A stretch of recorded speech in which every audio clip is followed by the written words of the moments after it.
Let's talk more about this now, what it could all mean for the economy and markets. Andy Blocker is Global Head of Public Policy and Strategic Partnerships at Invesco, and Dan Primack is Business Editor at Axios. Dan, let me just start with you. What are you hearing in terms of how this would exactly work and hit maybe Silicon Valley or startup culture in particular, and just kind of anything else that people think would be impactful?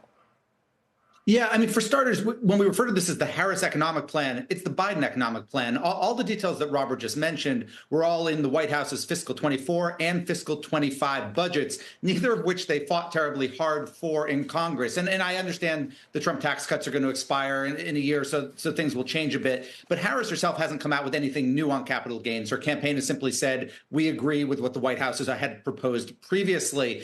Silicon Valley's gotten really freaked out about this unrealized capital gains tax, which you can understand, right? A lot of them own a good deal of stock in private companies. One thing to note, though, in addition to the $100 million in wealth, which is where this kicks in, you have to be over 80% liquid for it to kick in. In other words, if you are worth $100 million, but almost all of that is because of your startup's stock, you would not apply for this, at least immediately. There's kind of some deferrals that get kicked in. And Andy, a lot of people have suggested, well, could this apply to home equity, for instance, if your house has gone up in value, but that as current policy, homes are often excluded. Obviously, this would only apply to people under over $100 million. But to Dan's point about the slippery slope, once you start taxing unrealized capital gains, does that open the door, pave the way for that to kind of go more mainstream in future years? No, I think you're onto something there, Kelly. I mean, look, these are very aggressive policies.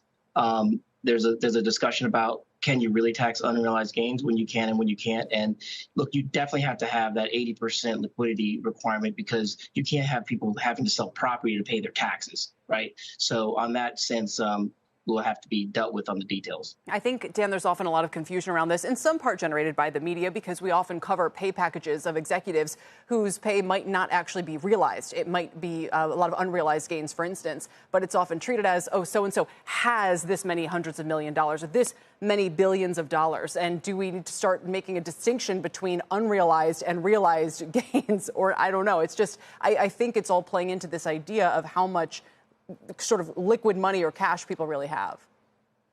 It does. And then you have the secondary piece where obviously people can take out loans. And what does that mean? Because that's debt. Is that actually considered an asset as far as the IRS or the White House would be concerned? But again, it goes back to, these are proposals that have been around for over 2 years. They haven't really gotten anywhere with a Democratic White House. They came from a Democratic White House. I think kind of what I'm hoping for, and Iman kind of mentioned, is we're not going to get any specific economic policies tonight from Kamala Harris. That's not what this speech is for. But do we get some kind of anything new that comes out in the next week or two, which differs her economic policy and tax policy from the current White House, outside of the price gouging stuff and being a little bit tougher on certain mergers, although the current White House is suing to stop the Kroger-Albertsons merger already. Yeah, Andy, I'm also curious about what's going to happen with the expected to expire tax cut package that Trump had passed, in particular things like SALT. Now, Schumer, I thought, had indicated that perhaps he was going to find some way of restoring those deductions, which could amount to quite a big savings for wealthier individuals as well under her administration. No, I think definitely Senator Schumer and a lot of the New York, New Jersey delegation and a lot of the states where this is really impactful, they're going to be pushing hard to make sure they restore some of those tax breaks under SALT. But it costs a lot of money. And if you were going to extend all the tax cuts or for the Trump tax cuts, it'd be about $4.5 trillion. So it's a lot of money. And we know Trump would try to do that, or most of it. Well, Vice President Kamala Harris, her thing is anyone making over $400,000, she doesn't want to extend those tax cuts. Corporations, she's always said, going from 21 to 28%. But at the end of the day on this, it's too early to kind of tell here. You're going to have full control of Congress, the House and Senate, and the presidency to enact your plan. So we're waiting here to see how this election kind of goes out. But the process and the makeup of the entire government has a big impact on what can and cannot happen. Absolutely. These are kind of wish lists, as they always have been in budgetary exercises and so forth. But these are where the rubber hits the road, depending on how big the gains are for either party who takes the White House. Guys, thank you both for now. We'll leave it there. We appreciate it. Andy Blocker and Dan Primack.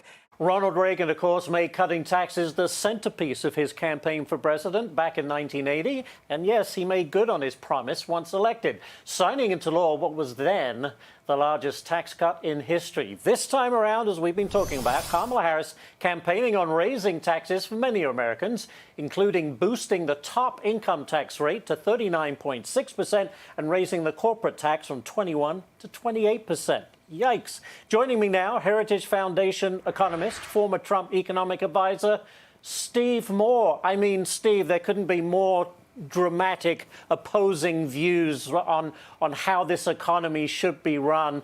You know, look, I just mentioned to Jim Urio there, Steve, look, what would happen? This tax on realized gains. I mean, the taxes on the so-called rich, and it's always the middle class that ends up getting socked the most. I mean, this is dangerous stuff, is it not? It sure is. And, you know, I did live through the Reagan era. I came to Washington, D.C. in 1984 and actually had the privilege of my life of working in the Reagan administration for Ronald Reagan. And you're right. Here's an amazing statistic. When Reagan came into office, actually, the top income tax rate in the United States was 70%. 70%. When he left office, the highest rate was 28%. That's a very dramatic reduction in taxes. And yet, guess what happened to tax revenues? Tell me. They went up. They went way up. There you go. And the rich paid more taxes. Yeah, and by the way, there's a curve behind this that you know about, actually. It's called the Laffer curve. Sometimes when you can cut tax rates, you get more economic activity, more investment, the economy does better, you get more revenues. Now, I want to make this point because it's relevant to RFK Jr., who has endorsed Donald Trump.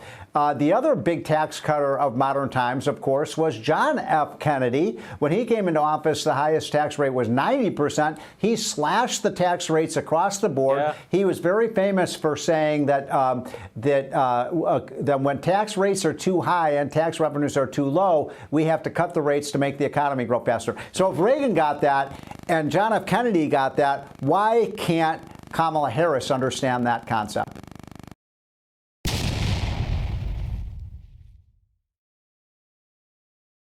Have you heard about the latest buzz in the election? Which one are you talking about? It's about Harris talking about price gouging. That's not going to work. Every attempt in history has ended in failure. Even the U.S. tried it once, Nixon, right? It failed within 90 days. I really don't understand where she gets this idea from. And the unrealized capital gains tax. That one's even less likely. Why is that? For example, if a house increases by $100,000 in a year under her tax plan, you'd owe 25%, which is $25,000. If you haven't sold the house, how do you come up with the money to pay the tax? If you can't pay, you'll have to sell the house.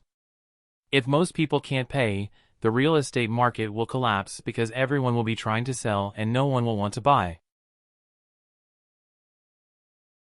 But it's said that this tax won't apply to houses for now. Once Pandora's box is opened, it's even more likely they'll add it to houses in the future. What about the stock market? If you're taxed on unrealized gains and then the value drops next year, will the government refund your taxes? If you were in that situation, would you still want to own fluctuating assets? So why does she want to impose such high taxes, including increasing the corporate tax? Actually, you think raising taxes on companies or the wealthy will achieve social justice and wealth equality? Isn't that the case? If a company's owner is taxed heavily, it will inevitably be reflected in the prices of their products or result in cost-cutting measures like layoffs. If neither works, they may have to shut down. How does that benefit employees? You're right. Since California raised the minimum wages for fast food workers, prices have increased significantly and the quality of items has shrunk. There seem to be fewer employees, maybe only 2 or 3 per store. With such high prices, I don't really feel like going out to spend money either. That's inevitable. Let me teach you a term, shrinkflation. What's that? It means the price doesn't change, but the quantity of the product shrinks. For example, a pack of toilet paper used to have 100 sheets, but now it's the same price for only 70 sheets. With the government spending so much, how can we reduce the national debt without raising taxes? Reduce unnecessary government spending and foster economic growth to help increase tax revenue. It's simple. If you can pay less tax and have more money to spend, like dining out, the restaurant owner earns more and pays more tax, plus there's sales tax. If you use your money to pay taxes instead of spending, the government will actually receive less revenue, and it could lead to an economic collapse because many businesses would close due to insufficient income, causing unemployment. The problem would snowball and become worse. This is not what a healthy economy should look like. Oh, I understand now. When the government tells you they're going to tax the wealthy, don't get too excited because truly wealthy people have many ways to avoid paying taxes. Also, when you tax big corporations heavily, they can actually relocate their businesses to other countries, but mom and pop shops can't. In the end, it's still the middle class that ends up paying the most taxes. That's exactly right. If you enjoy this content, please consider subscribing to my channel to stay up to date with future videos. Thank you for watching.